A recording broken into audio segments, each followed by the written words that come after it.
Podcast.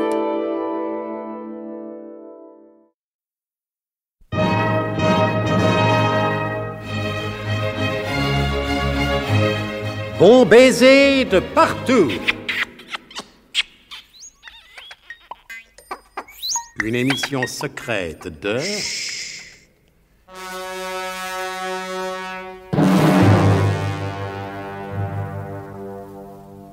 Donc, le bon, brave et royal Nicolas Leroidec, conformément aux instructions qu'il a reçues du colonel de Guerlas, est parti à la recherche de l'énigmatique Monsieur Maurice, qui a disparu. Après une vaine tentative à l'asile psychiatrique de Saint-Maurice, où le médecin-chef, le professeur Simon, l'oncle en était, l'a reçu fort courtoisement, notre héros se laisse aller à un bref moment de désespoir. Ses pas l'ont porté, sans savoir pourquoi, dans un charmant café-tabac de la banlieue ouest de Paris, et c'est debout devant un vermouth cassis que tristement il soliloque. Faut jamais croire que c'est arrivé. C'est quand on commence à croire que c'est arrivé qu'on se retrouve au point de départ. J'étais fier d'avoir réussi Tupeut-là. Ça m'avait paru enfantin de retrouver M. Maurice. Où peut-il être? Autant aller chercher une enclume dans une botte de foin. Et des enclumes dans des bottes de foin. Foi d'enclumier, moi j'en ai jamais vu. Agent secret. Ça fait rêver, c'est beau. Surtout quand on écrit ses mémoires. Mais quand il faut aller au charbon, c'est différent. Patron, remettez-moi ça. Faut bien boire le calice jusqu'à la lie. Ah, quel métier. Jamais au cinéma ils montent des trucs comme ça. Pour eux, ça finit toujours par s'arranger, sans compter les nanas qui leur tombent dans les bras à chaque millimètre de pellicule. L'enclume avait du bon. Le colonel dirait qu'elle avait du James Bond. Mais tout à coup, la chance sembla sourire à Nicolas. Autour de lui, il entendit les buveurs d'anisette parler familièrement de Monsieur Maurice. Dites-moi, patron. Monsieur?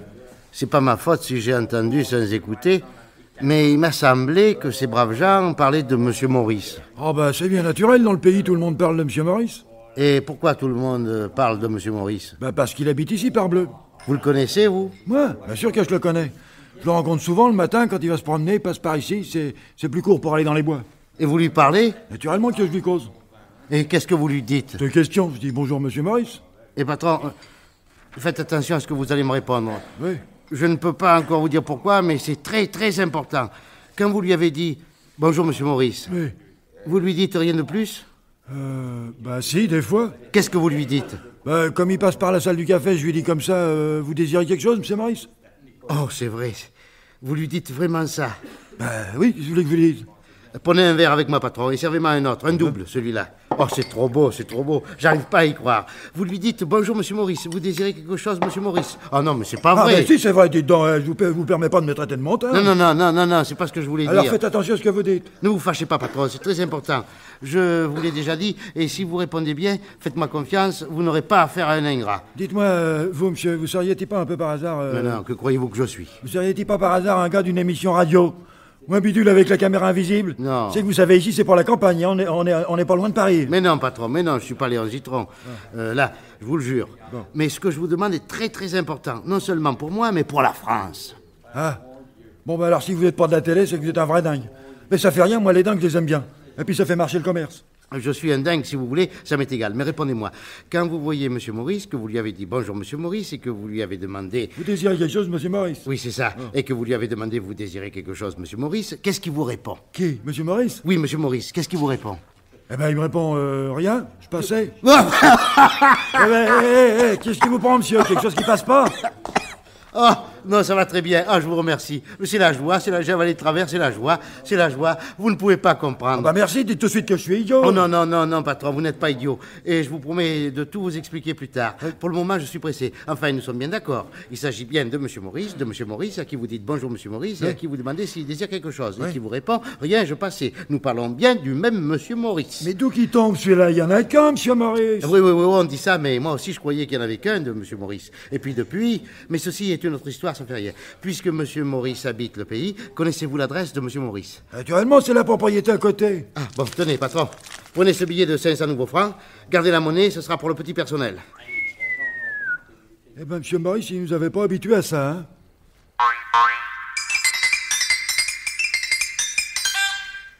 Et, après avoir généreusement abandonné son grand format sur le comptoir, Nicolas Leroydec se précipita vers la propriété jouxte le café-tabac. Il sonna à la grille du parc, une sorte de chambellante nuidoine et en rapport vint lui ouvrir, et dans le grand hall, la conversation suivante s'engagea à tenir ses promesses. Pardon, monsieur. Monsieur Maurice, s'il vous plaît. C'est bien ici, monsieur? Vous êtes sûr? Non, mais dites donc, monsieur... Excusez-moi, je n'ai pas voulu vous désobliger. Puisque monsieur Maurice c'est ici, j'aimerais avoir avec monsieur Maurice quelques brefs instants d'entretien. Oh, c'est tout à fait impossible, monsieur. Veuillez, je vous prie, lui faire tenir cette carte. C'est impossible, monsieur. Ah, vous le larbin, je vous demande pas votre avis. Je vous dis de lui passer ma carte. Je suis Leroydec, et je viens de la part du colonel de Guerrelas. Quand bien même viendriez-vous de la part du général? Pourquoi parlez-vous de général à propos du colonel? Je ne parlais pas du général en particulier. À propos de ce colonel que je ne connais pas. Non, dites-moi, l'ami, vos propos me semblent bien étranges. Et pourquoi cette allusion déplaisante aux étoiles du colonel de Guerrelas? Vous êtes au service de monsieur Maurice? Depuis 75 berges, monsieur. Alors ne discutez pas, mon vieux, et annoncez-moi vite à monsieur Maurice. Je vous répète, monsieur, que cela est impossible, étant donné que monsieur Maurice n'est pas là. Ben, je commence à le savoir qu'il n'est pas là.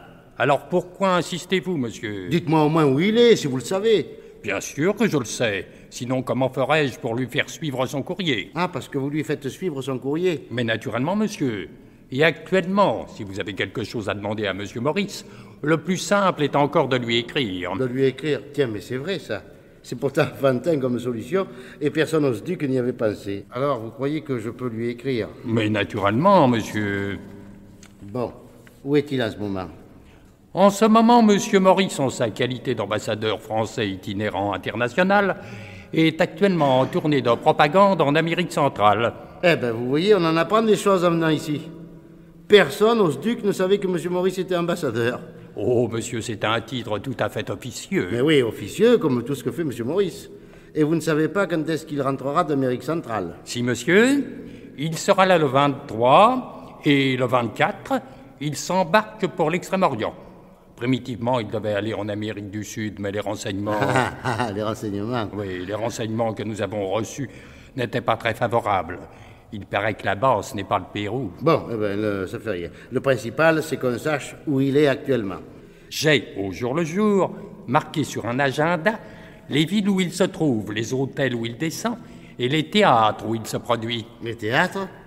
Il donne des conférences? Oui, il donne des conférences, entrecoupées de temps en temps de chansons. Ah, monsieur Maurice chante? Ah oui, monsieur, ce serait plutôt sa spécialité. Et comment s'appelle le charmant petit village où nous sommes actuellement? Marne-la-Coquette, monsieur. Ah oui, je crois hélas que nous ne parlons pas du même monsieur Maurice. Oh, monsieur, il n'y a qu'un seul monsieur Maurice, et c'est sa pomme. Bonsoir, monsieur.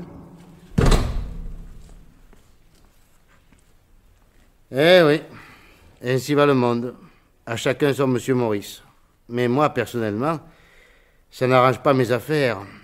Il ne me reste plus qu'à aller faire un tour à l'île Maurice, et après, j'abandonne.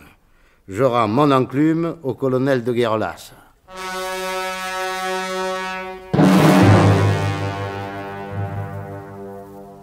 J'ai l'impression qu'il reste décidément introuvable, ce monsieur Maurice. Zorbec-le-Gras, avec sa tapageuse campagne publicitaire, aura-t-il plus de chance que notre bon, brave et loyal enclumier? Pour le savoir, croyez-moi, une seule solution. Ne pas manquer l'écoute des prochains épisodes de notre grand feuilleton de music-hall et d'espionnage, Bon baiser de partout. C'était Bon baiser de partout. Une émission secrète de... Pierre Dac et Louis Rognoni. Avec Jean Bélanger, Jean-Patrick, Paul Prébois, Alain Roland. Décryptage et mise en code, Jean-Wilfried Garret.